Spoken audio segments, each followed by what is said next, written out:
Appearances for the township. Have a seat, make yourself comfortable. All right, so Mr. Crucell, you filed a number of motions. I'm going to let you pick which one you want to deal with first. Well, this emergency motion stay needs to be addressed immediately, especially with the official lines and the process violation. Okay, just hold off with the argument. Hold off with the argument. The question was, what do you want to start with? Okay, so you filed something Friday. I took a quick look at it today. Is that any different than the motion to stay that you filed previously? This is just bringing the fact that all the motions I have filed, Is that a yes or no, Mr. Crucell? but it's covering all the official lines. Okay, listen to my question. Is it any different than the last motion to stay proceedings you filed?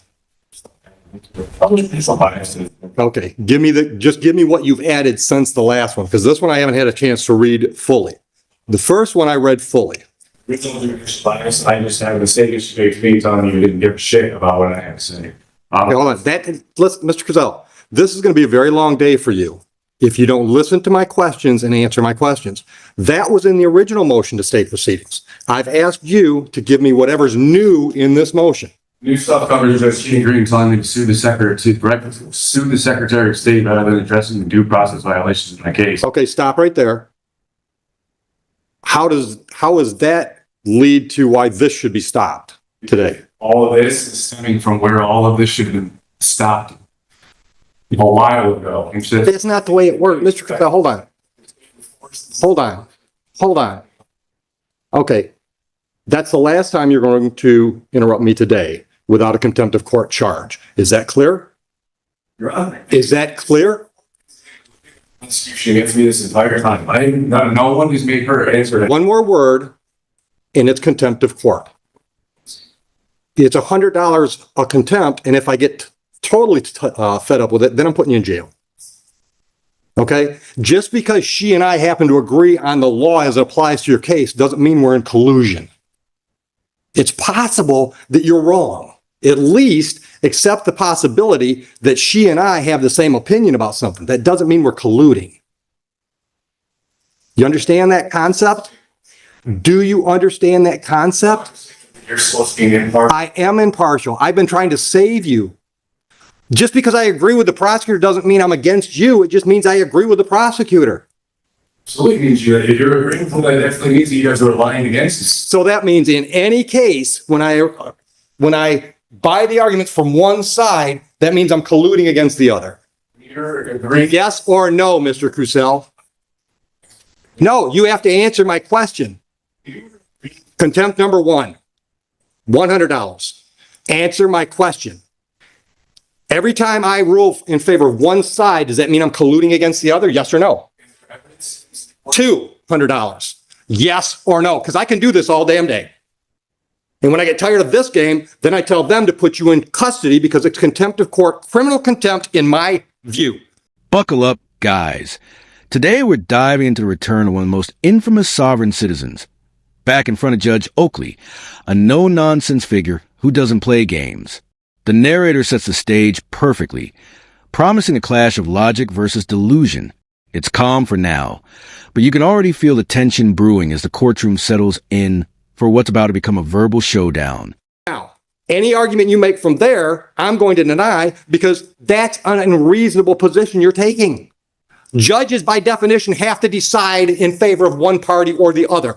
That's what we do. When you made that statement, you were making. What statement is that? I thought we were talking about Judge Green's SOS statement. When you made the statement that you were setting aside my regular trial, saying that you're saying that the prosecutor, the township, and his court all see things the same way, setting that aside, not even allowing me to make my argument. So you were aligning yourself with the prosecution on the argument of my point and setting it aside than what you were doing. Mr. Crucell, what I was doing was aligning myself with the law as I see it and interpret it. Stop. You can't just shake your head. You don't just disagree with me and move on. If you don't like a ruling from a judge, you have to appeal that ruling. You don't keep arguing with the ruling. That's not the way the process works.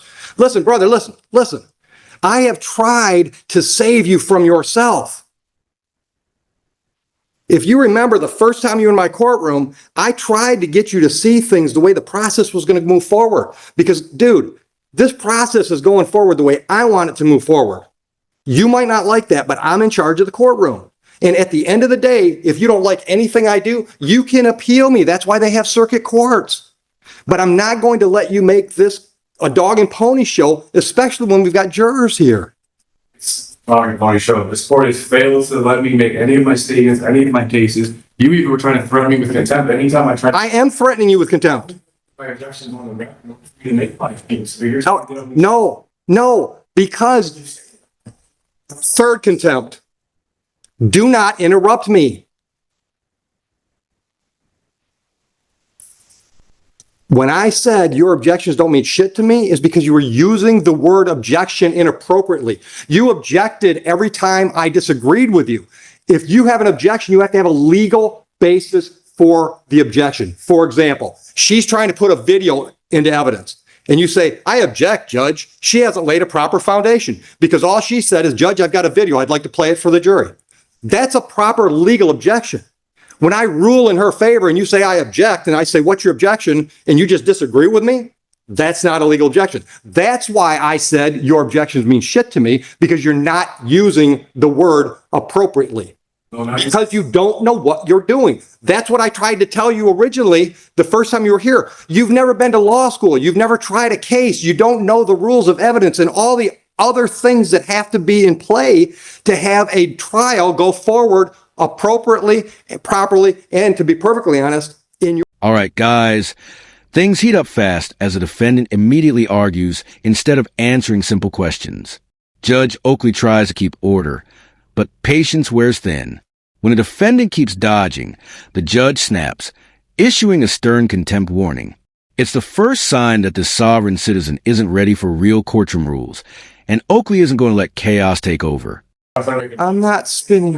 Based on you not allowing me to do it. And that's when you told me my address. Okay. All right. So let's do it this way. What motion would you like to address first? The motion to postpone? Denied. I'm not denying the jury trial. Especially with the jurisdiction, she's never once it's on the why it's on the prosecutor to prove those things. There's the false person irregularities. All right, let me stop you for a minute. What do you mean you're not going to proceed? You're here. Everything is taking place now shows exactly that there is enough to show. You need to Once again, you're not answering the question I asked. You just said you will not participate, and I asked, what do you mean by that? I'm not asking you to explain your reasoning. I want to know, what does that mean? I'm not going to proceed with this. You're here. So when I impanel the jury, what? You're just going to sit there and not going to talk? What does it mean when you say you're not going to participate? And go through until these things get addressed. All of my issues that have been ignored this entire time, especially excluding people. Once again, if you accept the motion and I deny it, it's been addressed. You might not like the way it's been addressed, but then you have to appeal it. That's the whole point of me getting all my objections. All right, what's your objection? What's your objection to me denying your motion to postpone this trial at the last minute? Statement I'd like to put on the record is that if whatever you would like to do from there, you can, because I'm open until these things. Like I said, Hold on. Is this statement preceding all these motions you filed? Okay, then let me make my ruling on all of them. I think there's a motion to dismiss for lack of jurisdiction, correct? Okay. Would you like to respond to that one? Because I think that's already been addressed.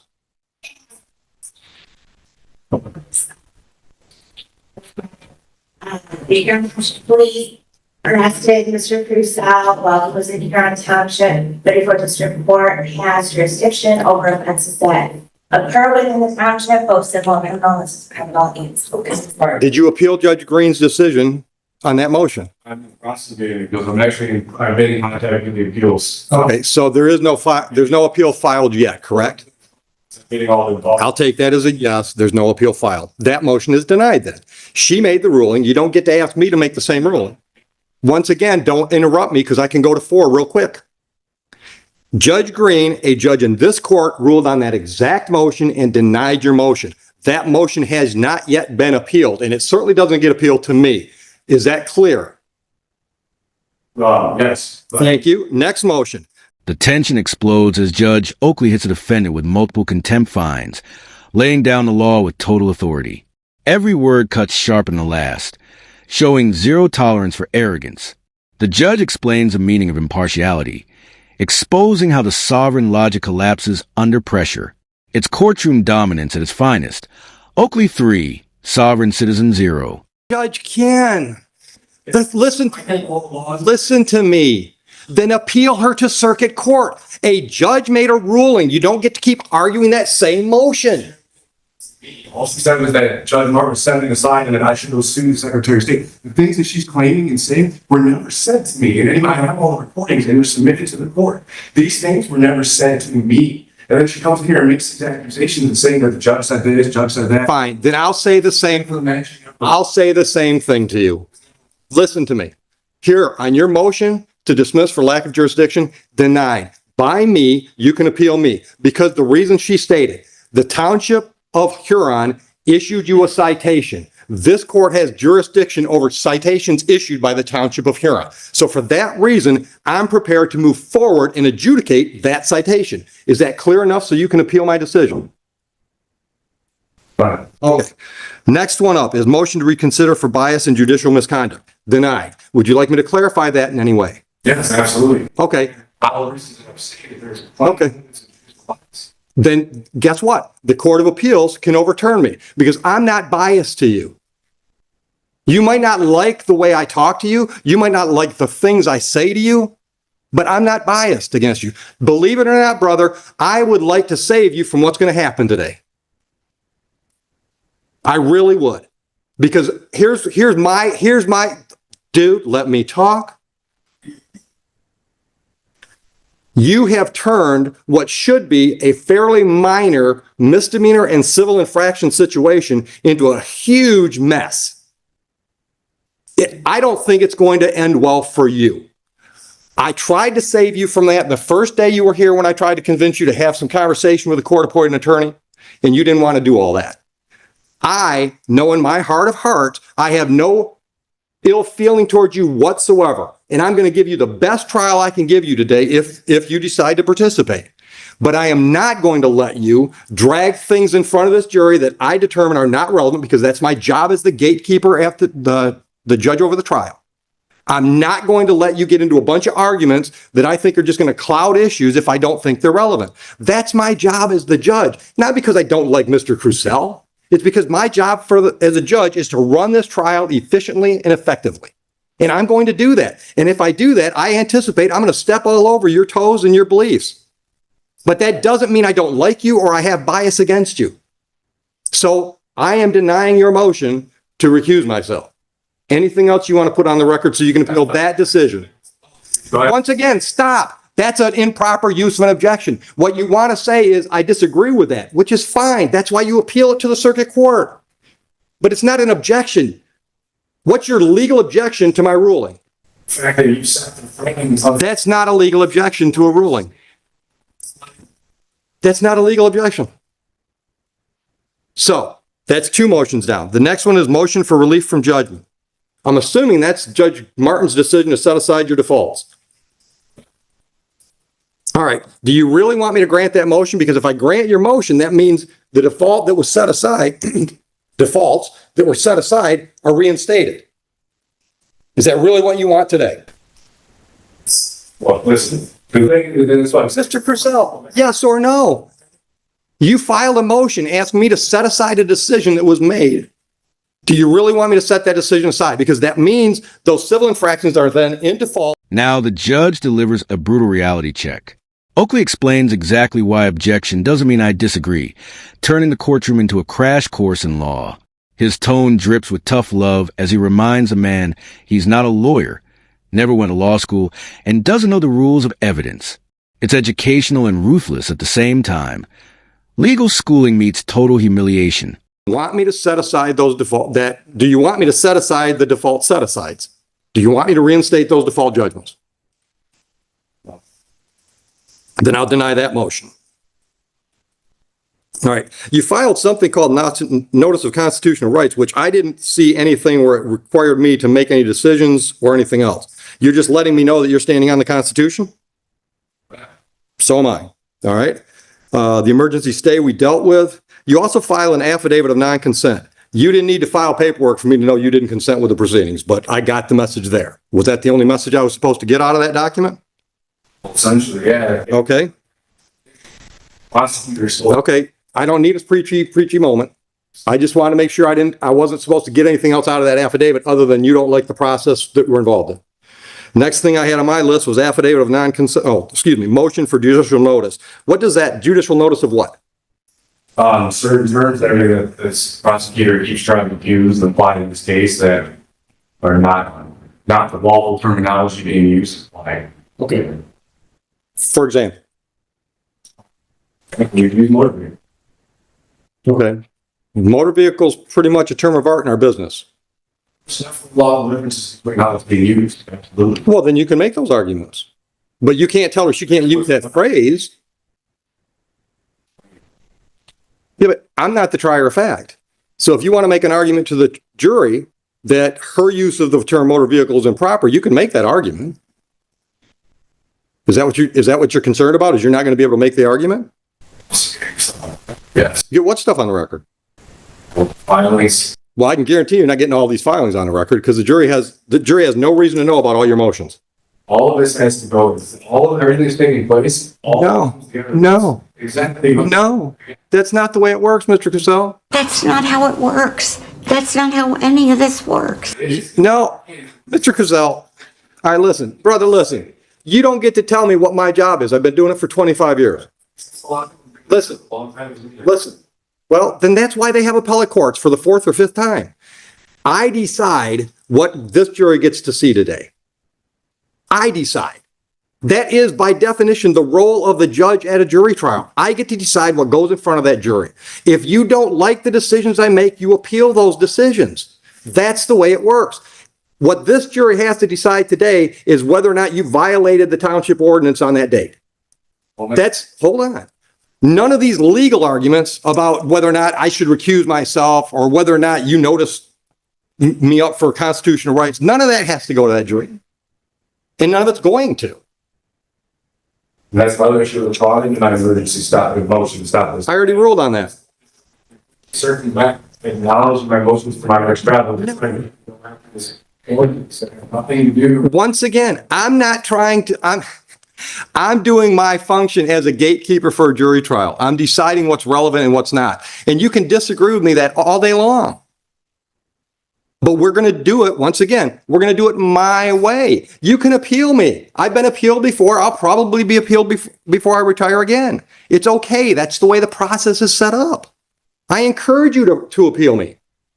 All right? I am open-minded enough to think that perhaps my mindset about your whole travel thing, maybe that's all wrong. So a circuit court judge can tell me I'm wrong. But so far, and I've ruled this way a number of times on the traveling issue, nobody's ever appealed me to lead to a circuit court judge to tell me I'm wrong. But I'm open to that idea. That's the point. You just keep, each judge has done the same thing. They just keep setting it aside. And acting like it doesn't even exist, not allow me to make my case, which is violating my rights to be able to produce my case in my end. What's your case that traveling doesn't mean operating? I was having the fact that this court's violated my due process rights in every way, the judicial bias and the fact. All right, then appeal me. But today we're having a jury trial. Stating an unlawful jury trial, and I think that late statement I need to get on the record. All right, but hold on a minute. Once again, I want to know what that means. You're not participating. Not participating in a jury in a trial where there is clear bias in this court against it. Okay. Violates my rights to a fair trial. 100%. And you want to keep overlooking them. I know they make you seem like they're not a big deal. And No, your rights are a really big deal. obviously not, because if you can sit there and say that the things that are happening, the things you're saying, and just try to give these excuses, I just because I agree with her on this, you are aligning yourself with the prosecutor on my right to trial, completely setting aside, not allowing me Mr. Purcell, no, I'm not. Listen to me. No, it's not. Listen to me. Listen to me. She could step out of the room, and I still think your travel argument is bullshit. The defendant declares he won't participate, a move that instantly raises the stakes. Judge Oakley doesn't let it slide. He demands clarity, asking what that even means in a trial setting. As the defendant keeps dodging, you can feel Oakley's patience thinning to the edge. The tension is heavy. The power dynamic has never been clearer. This courtroom has one authority, and it's not the defendant.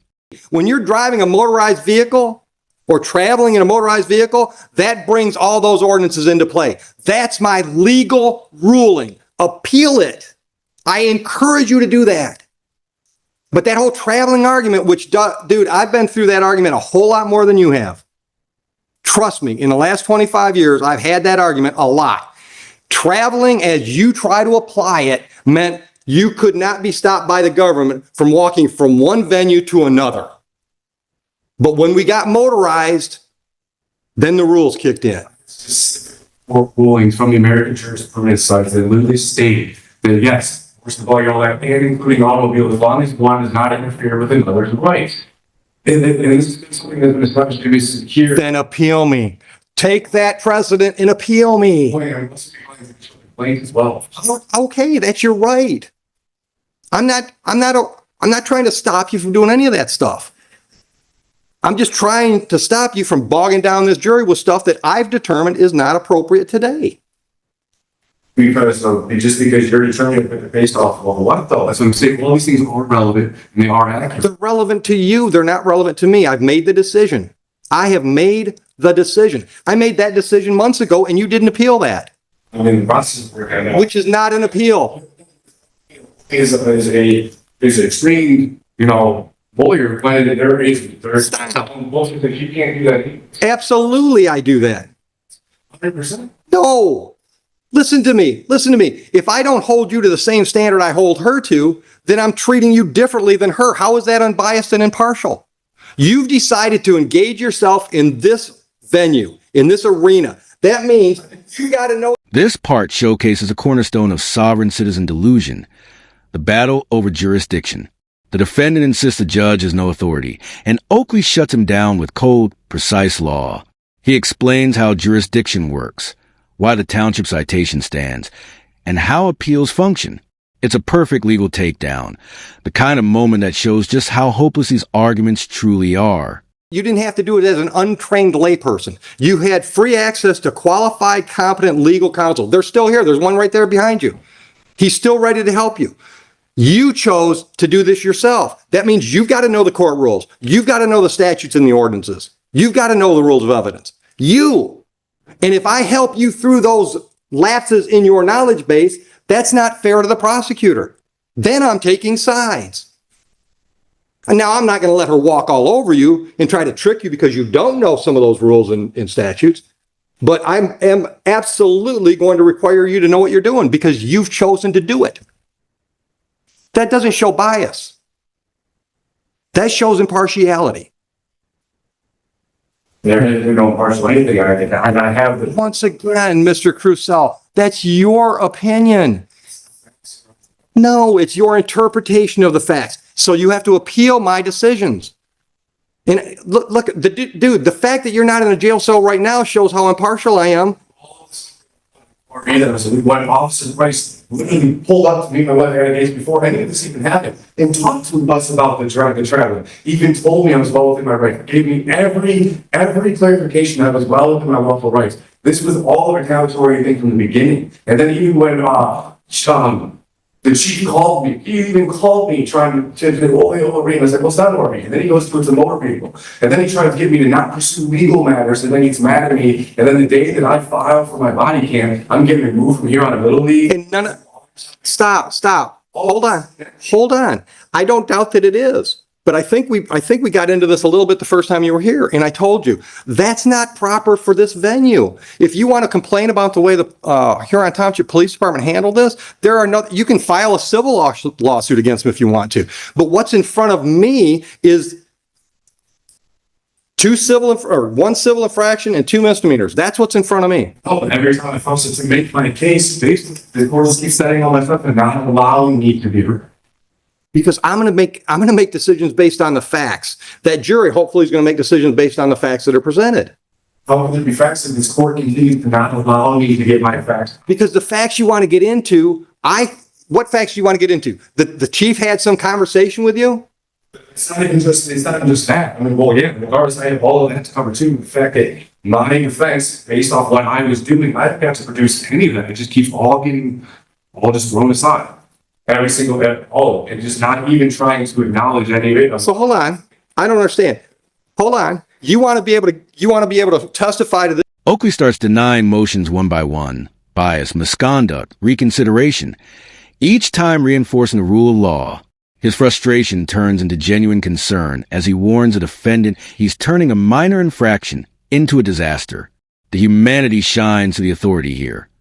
Oakley's trying to save him from himself, but the man's blind defiance only digs him deeper. On the record before I call the jury in? Yeah, lengthy statement I would put on the record before we get. How lengthy? Minutes. Go ahead. Respectfully, sir. Just so you know, you're putting this on the record. You're putting this on the record. I'm not listening. Showcase the record. Your Honor, Judge Oakley, respectfully, sir, this court has failed to motions by the files of the case. Yeah, well, down so she can make. Thank you. I respectfully, sir, this court has failed to address the critical motions I filed in this case, including a motion to dismiss for lack of jurisdiction, a motion to recuse for bias, and a motion for relief from judgment.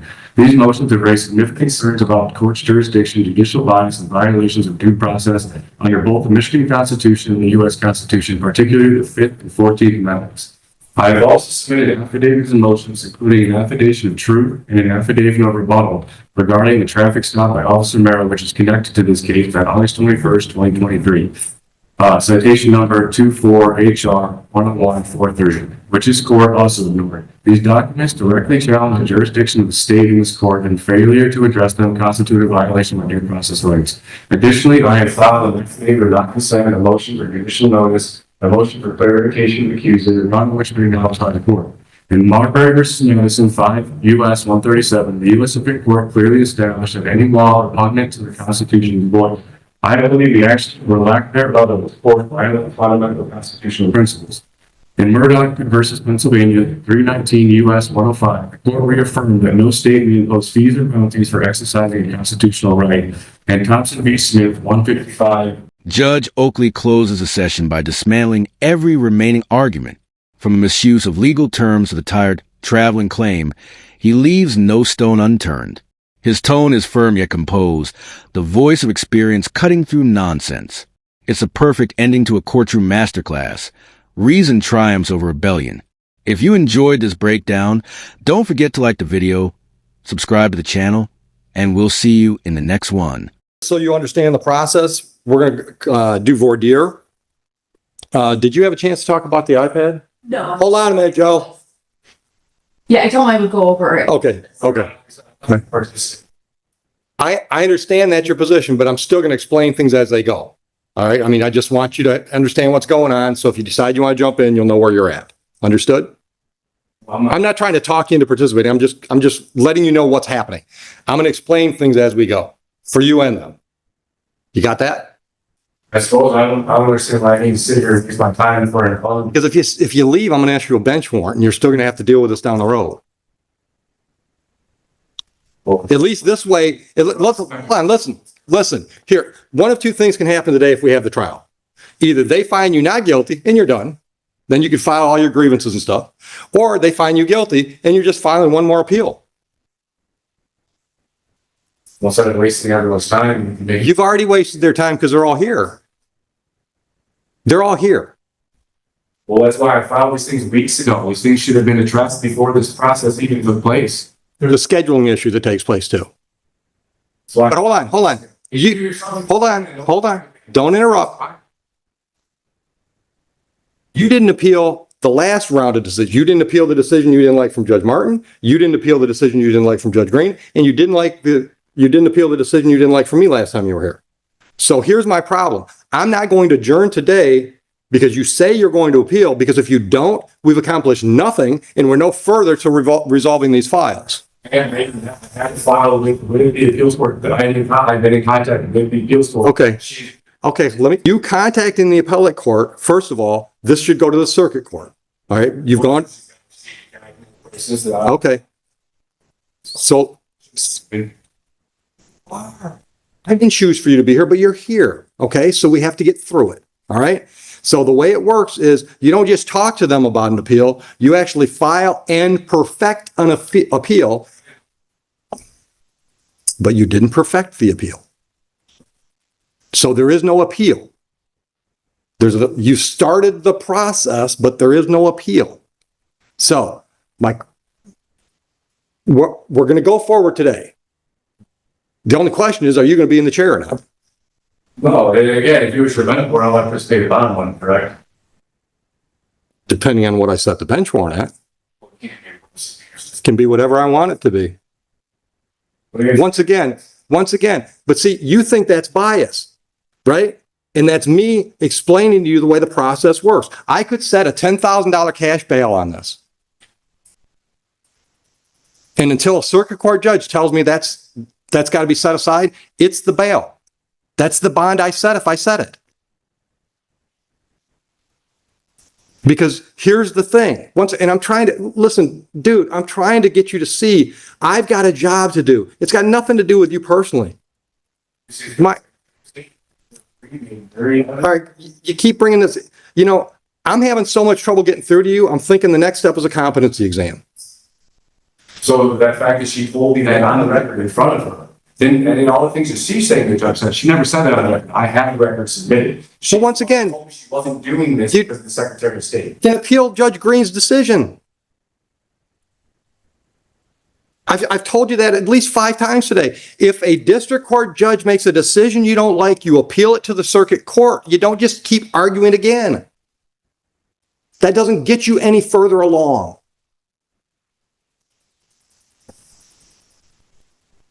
So if you don't participate today, if you just sit there, that's fine. We'll have a trial. You can jump in if you want to. You don't have to. I mean, in any criminal trial, the defendant doesn't have to do anything.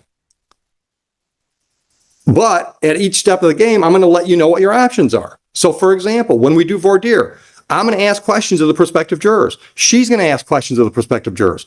You can ask if you want to. You don't have to. All right. When it's time to pick the jury, she has a certain number of challenges she can use. So do you. You don't have to exercise those challenges, but that's the way we pick the jury. Do you understand that process?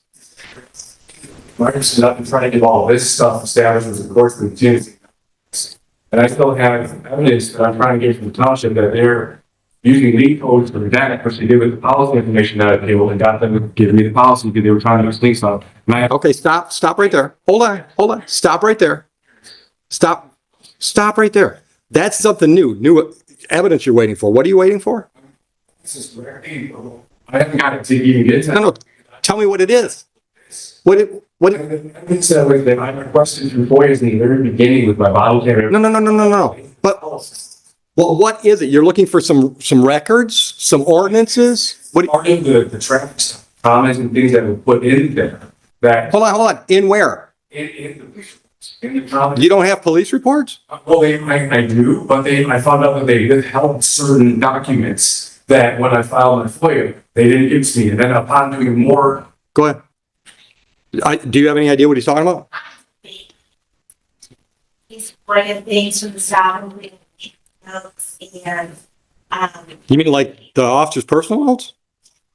Had notes.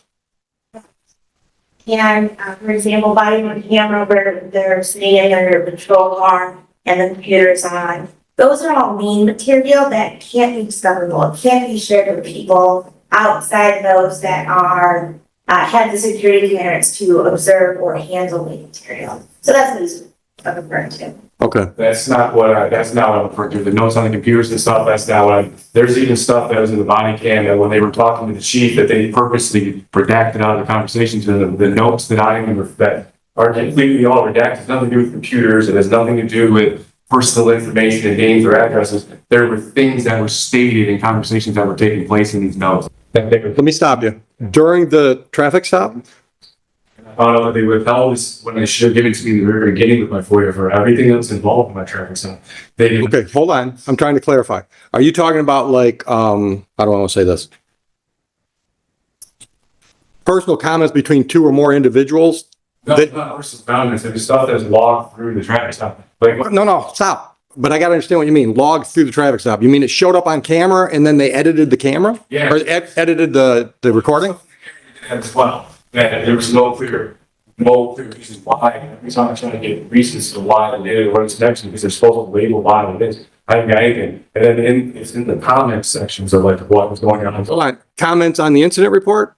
It's not the incident report, it was through the, while the traffic stop was taking place, stuff that was being entered through, like, I can't remember exactly what the paperwork is I am. Like I said, I'm in the process of getting it all. I haven't, appealed it to the supervisor, and then he vaguely gave me just cited statutes and codes, but he was supposed to tell me how and why I didn't even see the applying to the lead sections, which are failing to do because same thing with. All right, so hold on. So what I'm hearing, I want you to confirm whether or not I'm hearing it correctly. I think what you just said was those comments section things that you want, they're telling you that's all lien stuff and it's protected. Yeah, it's like, but other, I have other. Hold on. Is that a yes? That's what they're telling you? Essentially. Okay. So, and part of it, because I had a whole thing paper I got from them. They didn't do it in any of the other ones. Only Hold on. Other one what? all the, because there have been several books, several times the cops came out of their house, and we were told, well, this has been going on for well a year, probably why it's even happened. Okay. So I filed every cop that had been there, all the reports, anything to do with anything that I could get that was access to me. And then that's how I found out that these other reports weren't released to me. And then in my life traffic stop, they did the same thing. Everything to do with that entire traffic stop is all completely redacted. But yeah, the other stuff is all open. Redacted from, The whole page is just black. hold on, redacted from the incident report? Yeah, from the incident. Right. The paper report that you received? Yeah, exactly. Okay. And there was no justification involved to why any of these things are redacted. I keep trying to, and how they did with the policy. I tried to get the policy 3 separate times to the department, and then they cite these lien codes for names and addresses and stuff, which I understand there's certain stuff. What policy? The policy conduct for officer conduct and how the officer's supposed to operate and stuff, right? So they denied several times stating the same lien codes are trying to fix all these redactions now. So I appealed it to the township supervisor, and he released all of my information. And it showed that the policy showed that these officers violated the policy and you. Okay, hold on. Stop.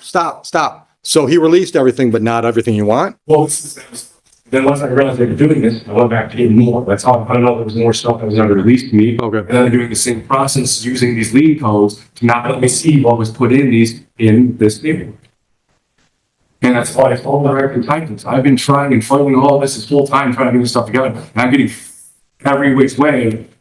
Hey, hold on. Once again, I have to take offense to that. I'm not sweeping your judicial bias argument under the rug. I'm denying it. Without, I give it, yes. Okay? No, seriously. See, it doesn't matter what you have to say. If I'm determining bias, I know what my heart is. Now, you appeal that decision or you grieve me to the Judicial Grievance Commission, right? They can look at all your facts and say, well, Oakley, clear bias. But I don't have to hear all your arguments and see all your evidence to know I'm not biased. That's fine. I guess that's something when I have already started to do a process. I will be going down it. But while they're talking. Okay. So again, I Sir, it's 9:02. The jury's been here since, I'm assuming shortly after 8, some of them were showing up. yeah, like I said, I cannot participate in something that I know is not, it's stacked against 100%. Well, once again, you think it's stacked against you just because you don't agree with the way things are going. Okay. So they're going to show that these things have to be established. That there has to be any. Then, You see, bias, but that to any. okay, stop. We're just hashing the same arguments again. If you're right, then you've got an automatic appeal if they convict you today. If you're right, and this whole thing has been nothing but a sham. It has to be, and that's all this turned into. Okay, bring the jury in. I'm tired of talking. That's the motion will be real quick. Motion who? Oh, I forgot you file a motion. Give me just a moment. Yeah. Did you see that? Hold on. Did you get her motion? I didn't see anything. No. Just, you got a copy, you can just at least show him so he can see if he's seen it before. When did you send this to me? Last Tuesday along with our consultants. I have never seen this. Take a minute to look at it. Let's like to bring up for the record too that Hold on. Hold on. Have you had a chance to look at what you just handed me? Okay. All right. So are you ready to argue that motion? Well, no, I had no time to prepare for anything next time. I've never seen that before, and Okay. it's just trying to keep me from being able to bring up all my valid arguments that are all applied to Once again, valid as you determine them, these advance to the case. as you say. And that's the same with the things they're trying to say, right? They have no evidence. Where's the evidence, right? Right, but I haven't ruled that anything she's trying to put in front of the jury is invalid. So my defense to my. Well, here, let's do it one at a time. She wants to stop you from saying anything about due process violations. Did you plan on telling the jury that your due process rights have been violated? All part of this case. Okay. Same thing with all the way to the traffic stop, all the way till now. Specifically, what were you going to tell them about your due process violations? Well, I don't have my defense completely in front of me because I'm trying to get all the other matters. I'm not ready for that. So I've never even seen it, so I can't even build up a defense to that to produce. How was that provided to Mr. Crisell last week? Okay. I received his motion, or his $100 motions on Thursday, so it didn't give me much time to respond. I did send it in the mail, I dropped it off at the post office this morning. And I didn't receive his most recent motion. That was filed Friday. Right. I sent a letter to someone else, so I know what you're saying. I mean, we've never got first last name. Never. All right, so here's what we're going to do. If you decide to participate and present any evidence to the jury today, then if any of these A through E's come up, we'll deal with those as on a point by point basis. Understood? Yeah. I'm not, sir, I'm telling you, you don't have, if you choose to present anything to the jury and one of these topics come up, she's going to stop me probably with an objection, say, Judge, could we talk about that? And then we'll talk about that. Item by item. Understood? All right. Anything else before we bring the jury in? You said you wanted to say something before the jury came in. I thought you said. Another key point to this, I filed for records requests in this court, trying to get all my court hearings and everything in order. There's still one from the very first one from Judge Martin that is crucial to this case. They still have issues. How could it be crucial to the case today? That second rule in there are absolutely huge to all my whole. No, they're not. No, they're not. All of this. No, sir, everything started on February 3rd, 2024, when your tickets were issued. So anything, let me answer. I'm trying to be patient, Mr. Crisell. Anything Judge Martin said at a hearing about those tickets after February 24th or February 3rd, 2024 would not affect the facts of what happened on February 3rd. Agreed? But it affects what is going on with this court, as far as the fact that. The only thing that's going on with this jury is deciding what facts took place on February 3rd and how they apply to the ordinances the township is trying to apply. Yeah, then it's going on with that, but apparently I said it. I'm not going to subject myself to sitting here through something that I know. Then get up and leave, Mr. Crisell. You're not under arrest. I've already explained your options. I've tried to be as clear as I can with your options. Like I said, I will not participate in this. There's clear, there's all sorts of stuff going on here that's right against me. I understand you feel that way, but I've got a trial scheduled today. Something's going to happen. Once again, if you get lucky, they find you not guilty and you're done with this stuff. Can I take a minute to figure out what I want to do with this? Absolutely. Oh, one thing I want to make clear. The civil infractions don't go to the jury. You understand that? That's a formal hearing. That's just between us. You understand that? We'll deal with that after the trial if we have a trial today. The misdemeanors will be in front of the jury. You understand that? Okay, take a minute. Make it quick, though. I hate to have the jury wait.